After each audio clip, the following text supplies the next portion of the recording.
Made in China na battle tank mga kapatid, sumabog daw. Well, pag-usapan natin to, samahan ninyo ako.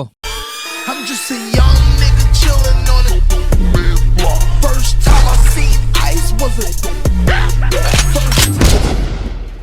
Alright mga tol, welcome ulit sa ating bagong video, reaction, review, commentary, opinion, criticism at kung ano-ano pa. So meron tayong bagong panonooring video mula rito kay John Reps mga tol. Tayo ay manonood lang ulit, magbibigay ng reaction. Pero syempre kung gusto mong panoorin ng buo yung video nang walang nagre-react tulad nito, nakalagay ang link sa ibaba. O kaya bisita ka na lang sa channel ni John Reps mga tol.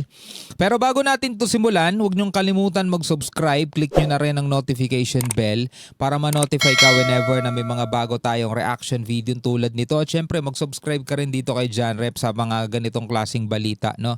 So eto na nga daw, battle tank na gawang China sumabog. Amerika nagpadala ng puwersa sa Japan at Philippine Sea. Ito ang ating mga pag-uusapan na tatalakayin ngayon mga tol. Samahan ninyo ako. Huwag na natin patagalin pa. Panoorin na natin to. Hindi naglabas ng komento ang China matapos ipadala ng Amerika ang mga strategic bombers nito sa Japan at dalawang aircraft carrier naman nito sa karagatan ng Pilipinas. Ito ay kasunod ng mga pagpapakita ng puwersa ng China at Russia sa paligid ng Japan. Within 24 hours mga kapatid, alam ko nabigyan na natin ng reaction video yan. Within 24 hours after magsagawa ng joint air patrol ng Russia at China mga tol, sumunod namang nagsagawa ng air patrol itong US at saka Japan. Dalawang US bomber at 6 na fighter jets ng Japan mga tol ang magkakasamang lumipad. So hindi nagbigay ng comment ang China mga tol. Sanay lang naman sila sa mga mahihinang bansa eh. Buong detalye mamaya habang kusa namang nawasak ang isang battle tank ng Thailand na gawa umano ng China. Nangyari ang insidente habang pinapaputok umano ng Thailand ang tangke laban sa Cambodian Army. Ako po, yan lang mahirap kapag bumibili kayo ng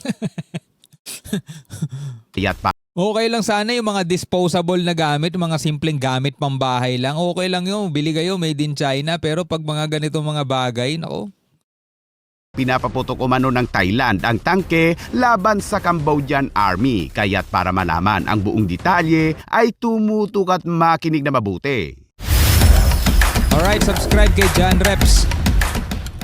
Sa patuloy na tumataas na tensyon sa pagitan ng China at Japan matapos ang pag-target ng isang Chinese fighter jet sa isang fighter jets ng Japan, abay sunod namang nagpakita ng puwersa ang China kasama ang Russia kung saan nag-deploy ang mga ito ng mga fighter jets at bombers sa kanlurang bahagi ng Japan. Okay, recap lang mga tol. Yun ay hindi inaamin ng China yung tawag dito, yung radar nila, pag-lock target nila doon sa mga aircraft ng Japan, hindi nila pinatutunayan yun. Ibig sabihin hindi nila inaamin at yun ay itinatanggi nila, hindi daw totoo mga tol.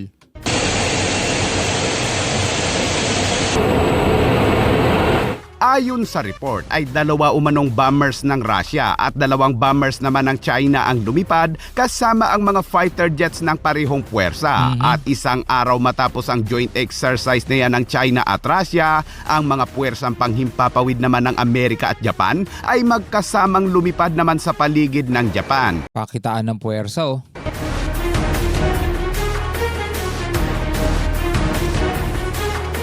Pero ako sa pag-a-analyze ko mga tol, kung magkakaroon man ng sagupaan tong mga to, hindi na siguro makikisali pa ang Russia laban dito sa Japan. Ito lang mga tol, ano lang to? Base lang sa mga nakikita natin. Kasi ang Russia mga kapatid napapalaban na matindi rito sa Ukraine. Yung mga sundalo nila mga tol, marami na ring nababawas. Ganon din sa part ng Ukraine. Tapos problema pa nila mga tol, yung NATO, problema pa nila European Union, Europa mga tol. So hindi na sila makikisali dito sa Japan. Ako lang So China dito at saka North Korea yon, pwede yon mga tol. North Korea kasi ano rin yun gigil din yun mga tol. Warprek din yung leader doon Warprek eh. Tapos etong Japan, do marami silang kinasasangkutan. Wala naman silang active war ngayon na hindi katulad ng Russia at Ukraine. Talagang active. Etong Amerika mga kapatid, ang problema nila sa ekonomiya nila. Yung naabot na nga nila yung pinakahangganan ng utang nila, 'di ba? Pero nananatili pa rin malakas ang dolyar, mayaman pa rin sila mga tol at napapakita pa rin nila ang puwersa nila. Pero kung sakasakaling magkakaroon ng gera talaga, hindi na makikisali siguro tong Russia. Kung sakasakaling maikisali man tong Russia, dagdag yan sa gastusin nila na dapat inilalaan na lang nila sa Ukraine. Dadagdag pa yan dito.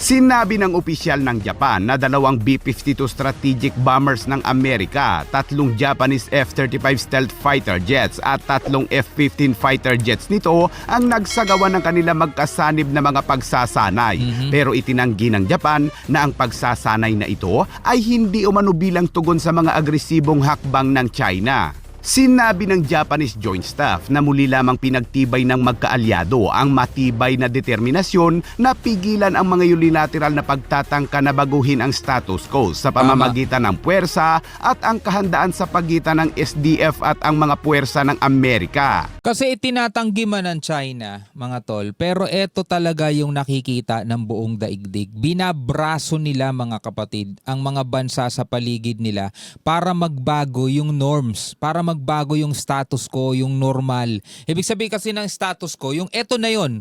Walang nangyayaring pagbabago, walang nangyayaring movement. Eto na yon, yun yung status quo, mga tol, which is payapa naman, namamalagi, mga tol. Eto yung teritoryo ng Japan, eto teritoryo ng Pilipinas, teritoryo ng China, eto yung teritoryo ng ibang mga bansa. So sa unti-unting paghakbang na ginagawa ng China sa pamamagitan ng pagpapakita ng puwersa, gusto nila mag-expand, gusto nilang mas lumawak yung kanilang mga nasasakupan. Binabraso nila, hindi nila dinadaan yan, mga tol, sa legal na pamamaraan. Tulad na lang halimbawa rito sa South China Sea. Mula nung ginuhitan nila yan noong 1947, mga tol, isa lang talaga ang pangunahing layunin nila dyan. Masakop yan, mapalawak pa yung nasasakupan nila. Nagkaroon ng 1982 UNCLOS, di ko alam kung naiintindihan ba nila yun o hindi. Pero pumirma sila doon, member sila doon, mga tol. Yung United Nations Convention on the Law of the Sea. Batas sa karagatan, diba? Member sila doon, party sila doon, permado nila yon, mga tol. Pero tingnan nyo, magpahanggang ngayon hindi nila kinikilala. Hanggang ngayon nananatili pa rin yung paggiit nila doon sa kanilang imaginary lines na 9-dash line, which is sinasakop na almost entire ng South China Sea, which is hindi naman talaga kanila. Diba? Ayaw nilang kilalanin yung batas. Kahit na nagrereklamo yung ibang bansa, ang ginagawa nila, mga tol, sa pamamagitan ng impluwensya at puwersa nila, nakukuha nila yung gusto nila. Well, may mga pumapalag na bansa, katulad na lang halimbawa ng Japan, Pilipinas, pumapalag din kahit papano, pero hindi tayo kasing katulad nitong Japan na talagang may puwersa sila. Mayaman to eh. Kaya nga may nababasa akong comment, di ba? Duwag lang talaga mga PCG natin. Bakit naman Japan pumapalag? Wag niyong ikukumpara yung Japan sa Pilipinas, mga tol. Napakayaman nitong bansang to. First world country yan eh. Di ba? Sinabi rin ng opisyal ng Japan na nagsagawa rin ng mga pag-uusap sa telepono sina Japanese Defense Minister Shinjiro Koizumi at US Secretary of War Pete Hegseth tungkol sa lumalalang sitwasyon sa seguridad sa rehiyon ng Indo-Pacific, kabilang ang mga insidente sa pagitan ng China at Japan. Binigyang diin naman ni Hegseth ang hindi natitinag na alyansa nito sa Japan na sinasabing ang insidente ay hindi nakakatulong sa kapayapaan at katatagan sa rehiyon. Samantala, nagtalaga rin ng Amerika sa rehiyon ng 2 aircraft carrier nito na may kakayahan umanong magpatakbo ng mga F-35 stealth fighter jets sa gitna ng mabilis na lumalugong lakas sa dagat ng China at lumalawak na mga aktibidad sa karagatan sa rehiyon. Ayon sa ulat ng US 7th Fleet, ay dumating na sa rehiyon ang aircraft carrier nito na USS Abraham Lincoln na kargado umano ng mga stealth fighter jets mula San Diego, habang ang aircraft carrier naman nito na USS George Washington na nagpapatakbo rin ng mga F-35C stealth fighter jets ay nagpatuloy sa mga operasyon nito sa dagat ng Pilipinas mula noong Lunes, kasunod ng pagbisita nito sa Guam. Sinabi ng US 7th Fleet na narito ang mga aircraft carrier upang magsagawa ng tinatawag nilang serbisyong routine operation upang matiyak na nananatiling malaya at bukas ang Indo-Pacific. Bukod sa dalawang aircraft carrier nito, ang amphibious assault ship naman na USS Tripoli ay nakadeploy rin umano sa South China Sea kasama ang cruiser na USS Roberts Balls na kasalukuyang nakadaong umano sa Vietnam. Habang hindi naman naglabas ng komento ang China kaugnay sa mga ipinadalang puwersa ng Amerika sa rehiyon. At Wala eh. Malakas eh. Malakas eh. Singkatapat nila mga tol eh. Hindi sila makapagbigay ng komento. Pero sa Pilipinas, panay comment yan. dagdag na balita mga kabayan, sa patuloy na sagupaan sa pagitan ng Thailand at Cambodia, abay isang Chinese VT-4 main battle tank na nagsisilbi sa Royal Thai Army ang naiulat na naaksidente noong mga nakaraang araw habang nasa operasyong pang-combat laban sa Cambodia. Ayon sa mga mapagkukunan, ang barrel o barilis nito na 125mm smoothbore gun ay sumabog habang pinapaputukan nito ang Cambodia na nagdulot ng malaking pinsala sa tangke at nasugatan ang mga tripulante o operator ng tangke. Alam nyo, maraming report na sinasabing hindi daw reliable.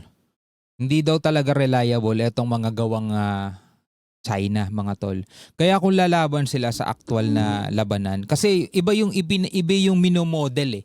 Iba yung ipinaparada doon sa mga mismong gagamitin na talaga. Like for example, sa mga smartphone, di ba? Iba yung mga naka-display lang at iba yung talagang pambenta na. Kadalasan mga kapatid, yung mga tester lang, yung mga pinapakita lang, mga ano lang yun, yung mga dummy unit. Pero hindi naman talaga yun yung pinaka. Maliban na lang dun sa mga Apple Store na naka-display talaga o kaya yung mga cellphone na may naka-display talaga. Pan-display talaga yun, actual yun, cellphone yun. Pero kadalasan hindi pa rin buo eh, may mga kulang pa rin dun eh. Iba pa rin yung talagang ginagamit pambenta. Pero eto sa China mga tol, ang problema nila yung ganyan eh. Ito yung problema nila. Diba? Lalo-lalo na yung ibang mga bansa, dahil na naghahanap sila na mas mura, dun sila bibili sa China. O eto, nangyayari. Grabe, kusang nawasak mga kabayan habang wala pang inilabas na pahayag ang Thailand kaugnay sa insidente. Nako, nangyari na rin yan mga tol sa India at Pakistan. Yung mga weapon na made in China is wala rin nagawa doon sa puwersa ng India. Talaga niligpit silang lahat ng BrahMos ng India. So ikaw, ano ang masasabi mo rito sa mga balita, dito sa mga video ang ating napanood mula rito sa channel ni John Reps? Comment ka na lamang sa ibaba at magbigay ka ng iyong sariling komentaryo. Hanggang sa muli, ako nga pala si Shobaldi. Peace out.